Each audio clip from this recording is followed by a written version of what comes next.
Hello, I welcome all of you to another video in this series. Today we'll be starting with chapter 10. Deepavali, the festival of lights approached. It is a festival mainly for the children, but of course everyone who can take part. I twisted cotton into wicks, soaked them in oil, and placed them in mud saucers ready to be lit at night. To the children, I handed out 2 annas apiece to be spent on fireworks. I had never been able to do so before. In previous years, we had contented ourselves with watching other people's fireworks or with going down to the bonfire in the village, and even now I felt qualms about wasting money on such quickly spent splashes. But their rapturous faces overcame my misgivings. It is only once, I thought, a memory. As it grew darker, we lit the tapers and wicks and encircled our dwelling with light. A feathery breeze was stirring, setting the flames leaping and dancing, their reflections in the black glistening oil cavorting too. In the town and in the houses nearby, hundreds of small beacons were beginning to flash. Now and then a rocket would tear into the sky, break and pour out its riches like precious jewels into the darkness. As the night went on, the crackle and the split of exploding fire works increased. So rapturous phases means the enthusiastic nature, and the calms mean the anxiety. This passage shows how the celebration of such celebration will never come back. Actually, they were able to buy fireworks in this instance because Arjun and Thambi, the two sons of Rukmani, were working in the tannery.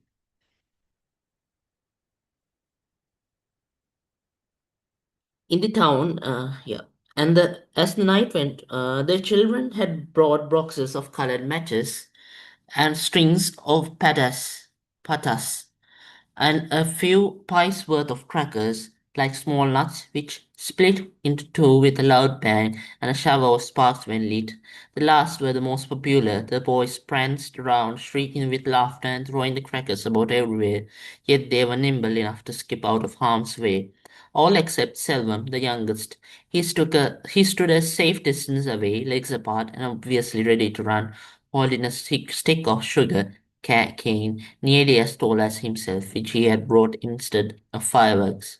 Go and play, I said to him. Deepavali comes but once a year, and this is the first time we have brought fireworks. Do not lose the opportunity.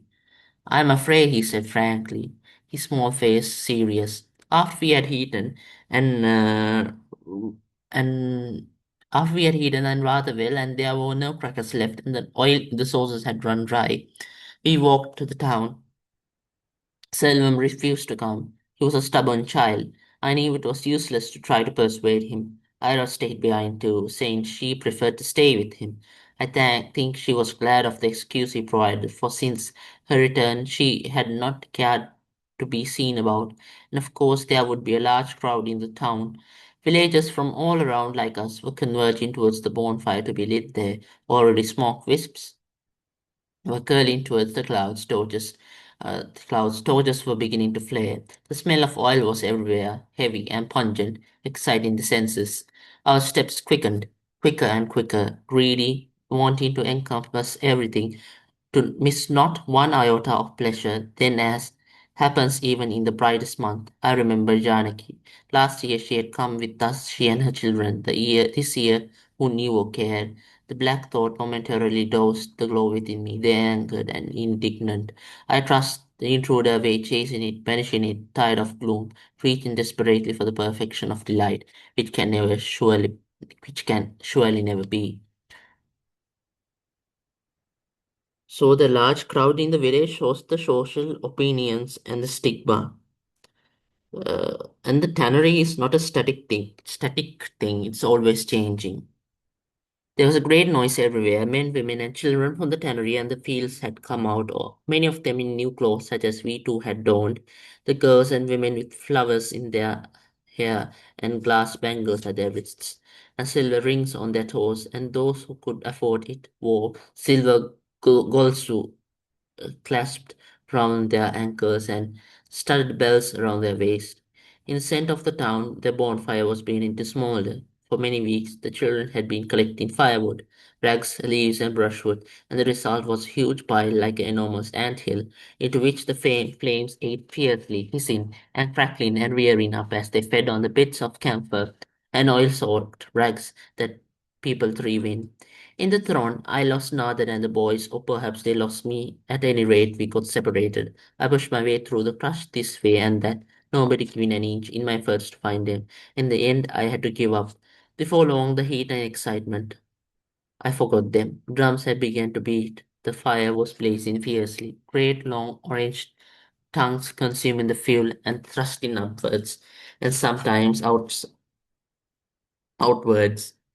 Uh, as if to engulf the watchers. As each surging flame licked round, the crowd leaned away from its grasp, straightening as the wind and the flames changed direction. So there was a constant swaying movement like the waving of river grasses. The heat was intense.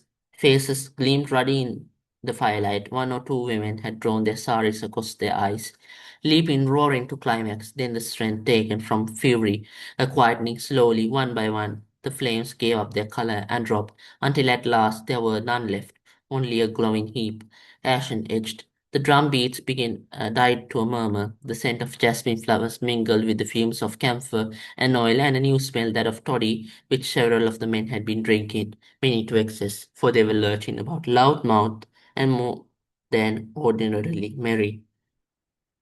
I looked about for my family and at last saw my husband. He seemed to have gone mad. He had one son seated on his shoulders and one son at each hip, and was bounding about on the fringes of the crowd, to the peril of my children and amusement of the people.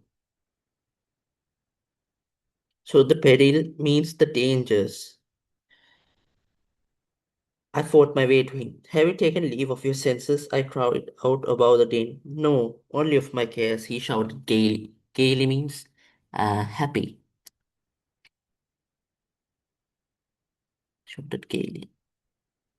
Mm, Not only of my chaos, he shouted gaily, capering about with the children, clinging delightedly to him. Do you not feel joy in the air? He sounded so light of heart I could not help smiling. I feel nothing, I said, going up to him. Perhaps it is the toddy that makes the feeling. Not a drop, he said, coming up to me. Smell. You are too tall, I cannot, I replied. Lift her up, somebody yelled, and a dozen voices repeated the cry. Lift her up, lift her up. My husband looked at me solemnly. I will, he said, and dropping his sons, he seized me and swung me up high in front of all those people, several of the women laughing at him indulgently. The children were twittering with pleasure. Whatever will they say? I said, my face burning. And as he let me down again, at our age too, you ought to be ashamed. That I am not, he said, winking to the vast delight of the onlookers. I am happy because life is good and the children are good, and you are the best of all. What more could I say after that? Nathan sang loudly all the way back. He was in high spirits. The children, tired out, clumped along in silence, the youngest with frequent pleas to be carried, and when we took no notice, he began snuffling. So, in the place where he looked solemnly, it means gravely. It was a very hot night. Selim and Ira were sleeping out in the open in the small square in front of our hut, which I had swept and washed with Dunn that morning. The others stretched themselves out and were asleep almost as they lay down. Nathan had lost none of his good humor. He seemed very wide awake. I stretched myself out beside him, close to him in the darkness, and as we touched, he turned abruptly towards me. Words died away. The listening air was very still. The black night waited. In the straining darkness, I felt his body moving with desire. His hands on me were trembling, and I felt my senses opening like a flower to his urgency. I closed my eyes and waited in the darkness while my being filled with a wild, ecstatic fluttering, waiting for him to come to me. So, positive outlook of sexuality is given in this passage. This is also brings out the last child conceived due to happiness. Through this moment of intimacy, a child would be conceived. And but unluckily, that child would die due to starvation. The child conceived during the time of happiness. So thus we come to the end of chapter 10, and in the next video we'll be discussing chapter 11. So thank you for watching.